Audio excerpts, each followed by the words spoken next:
Buenos días, Ecomundo, ojalá 4RD. En el día de ayer, un conjunto de hechos tuvieron y destacaron toda la opinión pública mundial. Tanto la reunión en Yakarta, en Indonesia, donde estuvo la presidenta del Fondo Monetario Internacional, Christine Lagarde, desde el rescate de un niño Aylan, con una imagen que sacudió al mundo en el día de ayer, este niño ahogado en el mar, la dimisión del presidente de Guatemala, luego de que el martes el Congreso votara a favor de quitarle la inmunidad al mandatario. Anoche, él dimitió y hubo ya previamente una orden de captura y una crisis política, elecciones el domingo. Ya la vicepresidenta está en la cárcel. Al mismo tiempo, es curioso porque la situación económica en Guatemala está creciendo. El problema no es económico, hay una situación institucional y de crisis. Por otro lado, Obama ha logrado en el Congreso norteamericano bastante apoyo para el Congreso con Irán. Y las bolsas en el día de ayer, es un hecho interesante, las bolsas en el día de ayer tuvieron un pequeño repunte. Y realmente el Dow Jones apenas creció 1,4% y el Standard & Poor's 1,1%. Realmente sigue una situación de lentitud a la espera de qué va a pasar en la Fed. Por igual las bolsas europeas se recuperaron el terreno perdido, pero se mantuvieron una tendencia de empate y el mercado petrolero subió levemente, un poco menos de $1. Realmente en el caso de China, las bolsas van a estar cerradas jueves y viernes ante el desfile militar en China por el 70 aniversario de la victoria sobre Japón en la Segunda Guerra Mundial. En el caso de China, pues es importante tomar en cuenta que la dirigencia, el presidente Xi Jinping, no quiere que haya una caída bursátil en medio de esta gran celebración y que esto pueda ser empañado. De hecho, se han tomado medidas de seguridad, prácticamente la población solo la va a ver a través de la televisión. Y al mismo tiempo, realmente el rescate de la bolsa se está haciendo fundamentalmente a través de medidas estatales, de compras masivas de acciones, y esta situación hasta el momento, con los indicadores que existen en la economía china y los temores de desaceleración, siguen jugando un rol muy importante.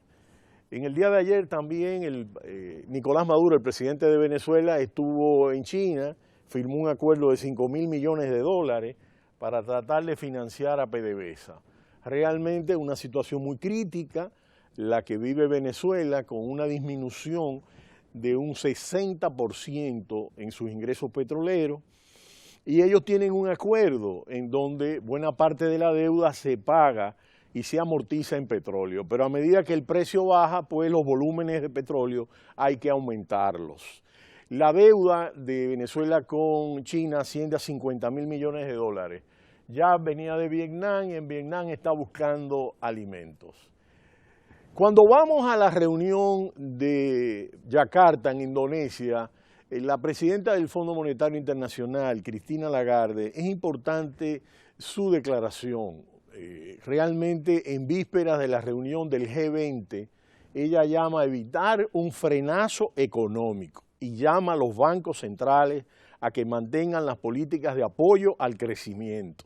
Dice que la recuperación económica global no se acaba de consolidar y que está plagada de incertidumbres.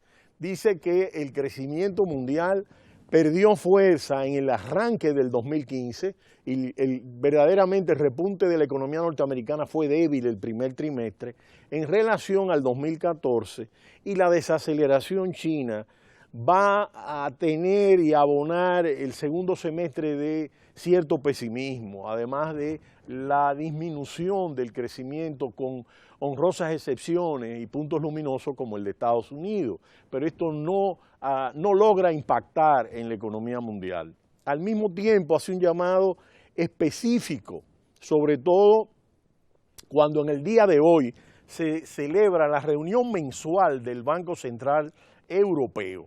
Y esta reunión es muy importante y hace un llamado específico al Banco Central Europeo y a la Reserva Federal para que mantengan el programa de flexibilización cuantitativa, de manera que mantengan el apoyo a los sectores productivos y del consumo y a los inversionistas para poder mantener a flote la economía. Y este es un hecho importante, dice que con la inflación baja lejos de los objetivos, no hay necesidad de frenar esa política expansiva.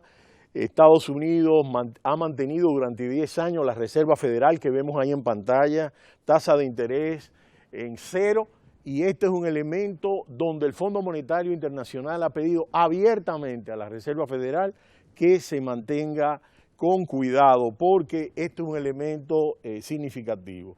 Por otro lado, plantea que en el caso de los países emergentes y que dependen tanto de las materias primas, es un hecho que indiscutiblemente plantea mayores retos, sobre todo por el tema del endeudamiento y la deuda, y esto le da menores márgenes de operación a la política de inversión y de gasto público. Este es un elemento importante, sobre todo porque las monedas de estos países se han devaluado, en el caso del real, por ejemplo, en Brasil 30%, México 15%, y seguimos en cadena, y entonces el pago de la deuda indiscutiblemente se hace más caro, y este es un elemento a tomar en cuenta. De manera que al mismo tiempo llama a resolver y a paliar algunos aspectos que indiscutiblemente hay que tomar en cuenta, sobre todo conflictos geopolíticos, en el caso de Rusia, que es otro de los países emergentes importantes, y el conflicto en Ucrania y el mantenimiento de las sanciones que indiscutiblemente mantiene a esa economía que depende mucho del petróleo y del gas natural en una situación también de caída. Por otro lado, nosotros decíamos que en el caso de la economía de Canadá había entrado en una recesión en el segundo trimestre del 2015. Y si nosotros vemos la gráfica que tenemos acá, podemos ver con más detenimiento algunos indicadores que presenta la economía.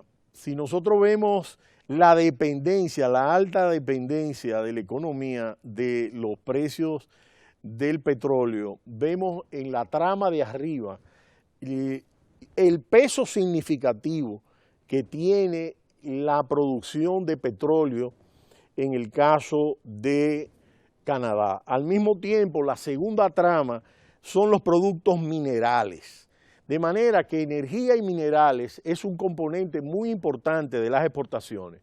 Y en la gráfica de arriba vemos el precio del petróleo en Nueva York y vemos cómo el descenso ha sido verdaderamente marcado. Por otro lado, vemos la relación del dólar norteamericano con el dólar canadiense. Y este es otro dato importante. Miren la caída significativa. Por último, tenemos el balance en cuenta corriente que va en la gráfica de abajo, que va a niveles negativos, y el PIB está en niveles negativos en los dos últimos trimestres. Porque no solamente países emergentes que dependen de manera importante de las exportaciones de petróleo y de minerales y de alimentos, las materias primas, los commodities, que son un elemento fundamental de sus economías, sino que al mismo tiempo, en el caso de algunos países ricos, y vemos el caso de Canadá, por ejemplo, dependiente de petróleo y minerales, está recibiendo un impacto importante con esta caída significativa, prácticamente a más de la mitad del precio del petróleo, y donde ha habido una recuperación seguida de una caída, y donde evidentemente el nivel de estabilidad del mercado, porque la OPEP no se pone de acuerdo en reducir la producción y es un tanto difícil. Ya el Congreso norteamericano está próximo a aprobar el acuerdo con Irán. Obama ha logrado que unos 30 congresistas del Partido Demócrata puedan apoyar el acuerdo, y eso significaría que Irán bombearía 1 millón de barriles adicionales al mercado luego de las sanciones. Es algo parecido que está tratando de hacer Rusia. Pero volvamos al caso de los países ricos. En el caso de, por ejemplo, de Noruega. Noruega es un país altamente dependiente de las exportaciones de petróleo, y este es un componente significativo. Lo que pasa es que Noruega es un país donde hay una reserva, el país tiene una reserva de dinero muy alta para enfrentar ciclos recesivos, pero las exportaciones de petróleo significan un rol muy importante y sus reservas. Estamos hablando de un 40%. Tiene un sistema impositivo muy redistributivo y eso le permite tener un índice de desarrollo humano y de redistribución del ingreso muy alto. Pero al mismo tiempo vemos el caso de Australia, que es otro país rico y que ayer mencionábamos. Vamos al mapa en Asia, donde hay las expectativas mayores de que pueda haber algún despegue en el crecimiento económico, y nosotros lo que notamos en el caso de Australia es que en el día de ayer la corrección del segundo trimestre apenas crece 0.1%. En el primer trimestre fue 0.9%. Lo que esperaban todos los analistas es que cruzara la barrera negativa, aún fuera un porcentaje pequeño. Pero esto indiscutiblemente estamos hablando de un nivel de estancamiento. Ahora, ¿qué ocurre? Que las exportaciones de Australia a China representan una alta ponderación. Por ejemplo, el hierro. Los precios del hierro se han disminuido un 40%. Ese es otro de los componentes que, por ejemplo, en el caso de Brasil, afecta sensiblemente a la economía. Y en el caso de Australia, eso está mermando de manera importante su nivel de crecimiento, que ha sido estable, con un crecimiento importante en los últimos 20 años. Al mismo tiempo, está el caso, por ejemplo, de Nueva Zelanda, que depende mucho de productos lácteos, que son materia prima, y también hay una situación de dependencia de esa materia prima, y es un hecho que indiscutiblemente afecta a esos mercados. Es un hecho significativo, y volvemos al caso de América Latina, donde vemos que, por ejemplo, en el mensaje de ayer de Peña Nieto al país en rendición de cuentas, Peña Nieto hace énfasis en una política de austeridad. Y esto es un elemento significativo. ¿Por qué? Porque su nivel de crecimiento en la economía no ha logrado hasta el momento superar el 2.6%. Y ese 2.6% es el nivel que ha mantenido promedio México en los últimos 20 años. De manera que lo que necesita México para poder incrementar su economía y aumentar los niveles de empleos de calidad es crecer al 5%. Y lo que se espera es que será prácticamente a nivel del final de mandato, finales del 2017-2018, cuando la economía podrá crecer al 3.5%. Y esto en el caso de las tres economías grandes que hemos estado comentando, sobre todo en el caso de Brasil, que